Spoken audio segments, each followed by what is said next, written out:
This week, we are covering archetypal gestures and how you can use them to find strong, actable objectives and tactics.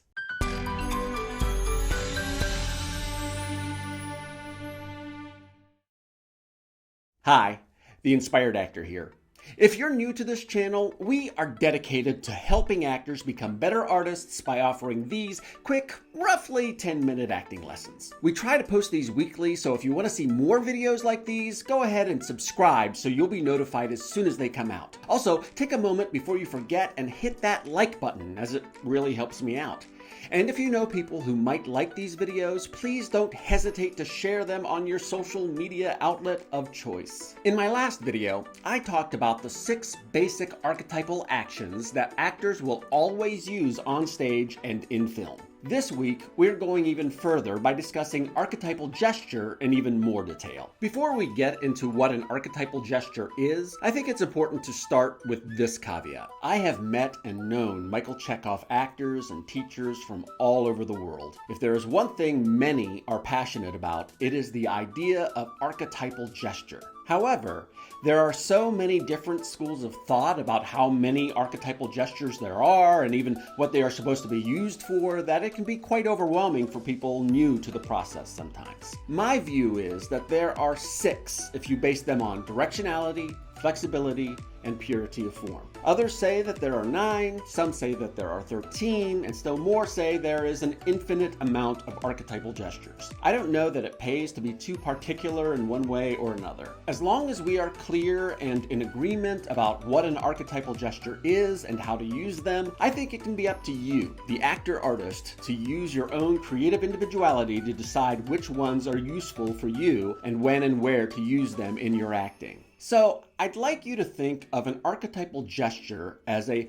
multi-dimensional sculpture that we can create using our bodies that expresses a universal physical action generally understood to be intrinsic to human actions and motivations. In other words, by virtue of the fact that we are all physiologically similar, we experience movement in an objectively similar way, and that experience also will have a similar psychological result. Archetypes reside in what Michael Chekhov called the world of objective imagination, or what Carl Jung called the collective unconscious. In other words, a place where all people can draw on our mutually shared imagery to achieve similar results. And if we consider the movement to be archetypal, we can use it as a tool in which to build tangible physical action and intangible psychological action in our work as actors. Therefore, for the purposes of this kind of work, it is important that the movement we create have a similar and concrete form from one actor to another. It is also important to remember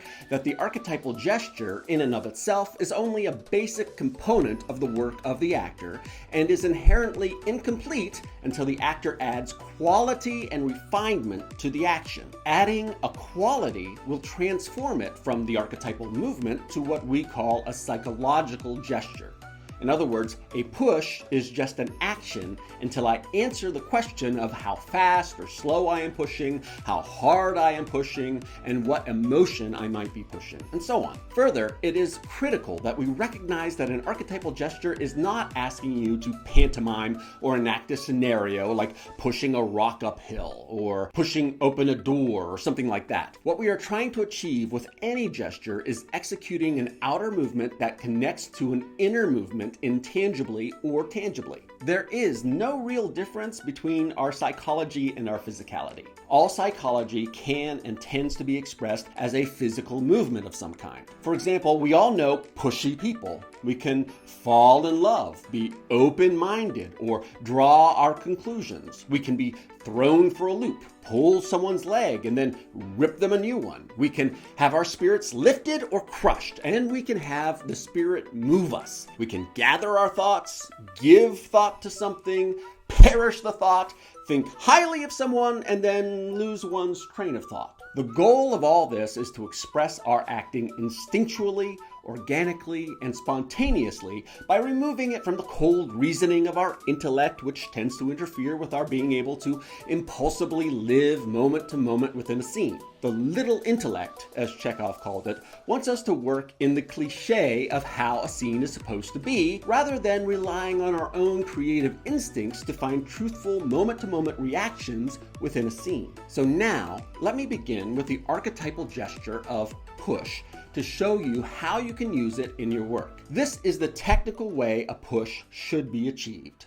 Begin in a neutral stance. Feet shoulder-width apart, arms at your side.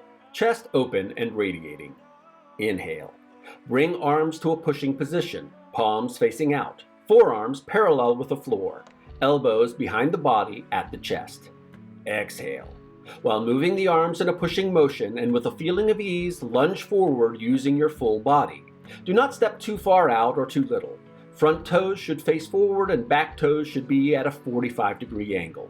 While keeping your fingers straight yet relaxed, straighten your arms all the way out.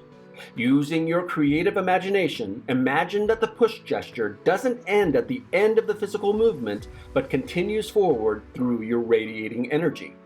Once you sense the gesture is at an end, return to neutral. Do not rush the ending of the gesture or let it continue after you feel it has concluded. The reason we are being so technical with how to do this is so that everyone is able to draw from the same experience of pushing with as little variance as possible from one actor to another. Remember that even the slightest change in the movement can affect its quality one way or another. For example, pushing with the palms facing the ground rather than facing out changes the action from pushing against something to pushing into something, or digging into something, or shopping into the air, or something else other than a push. Push is the archetype we're going with here, so make sure you are pushing and not doing something else. Once you have practiced this a few times and you think you have the form, you can now begin to use some text with the gesture to see how it affects things. Let's be really simple here by just saying happy birthday. So first, just walk around your space, pausing whenever you like to imagine yourself saying to someone, happy birthday. Don't think too hard about it, just let yourself be spontaneous and filled with a feeling of ease as you say, happy birthday. Happy birthday. Happy birthday. Happy birthday. Happy birthday. Happy birthday. Maybe you find different qualities to the phrase by experimenting with tempo or an emotional quality. Happy birthday! Happy birthday! Happy birthday! Happy birthday! Have fun at this point. Just play around with simple phrases and see where it takes you. Happy birthday. Happy birthday. Happy birthday! Happy birthday! Once you have all that out of your system, keep walking around your space, but this time, before you say the phrase, do the full archetypal gesture of push. Don't say the line while performing the gesture. Say the line just as the gesture is at its full extension. Happy birthday.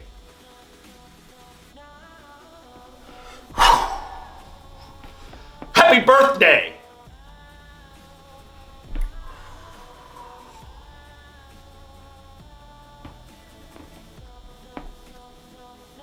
Happy birthday.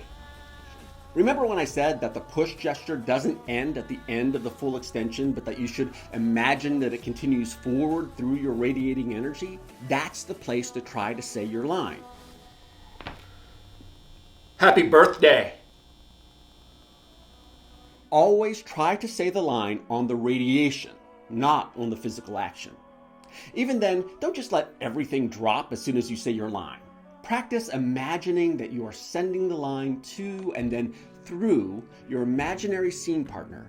Imagine your scene partner receiving your line and then reacting to it. Once you feel all the energy of the line has been spent, then with a feeling of ease, return to neutral and continue walking around your space. Just as you did before, walk around your space and play with the saying happy birthday, including the archetypal gesture of push every time. You should notice a change in the way you said your line without the gesture, and it should keep you focusing on the imagined other in the scene with you, which is important. Please remember that there is no right way to react to the gesture. If your reaction or the way you say happy birthday after doing this gesture surprises you, then don't immediately assume that you did it wrong. You could have done it very, very right. Your reaction is your own. In acting, nothing is ever right or wrong. It is simply true or untrue. With practice, you'll begin to know which is which. Now, obviously, you can't do a complete archetypal gesture every time you are on stage. But I feel like that is more than enough to work on right now. So keep practicing your push, and next time I'll talk about how to veil the gesture so that it can exist fully without the need for the physical action. I'll also be talking about the polarity of push, which is to pull. Hope this helps you this week. For all of my actor colleagues, please stay healthy, stay sane, and know that I'm very much thinking about you in these unprecedented times. Don't forget to ask me any question you like in the comments, or just tell me how you're holding up. See you guys later.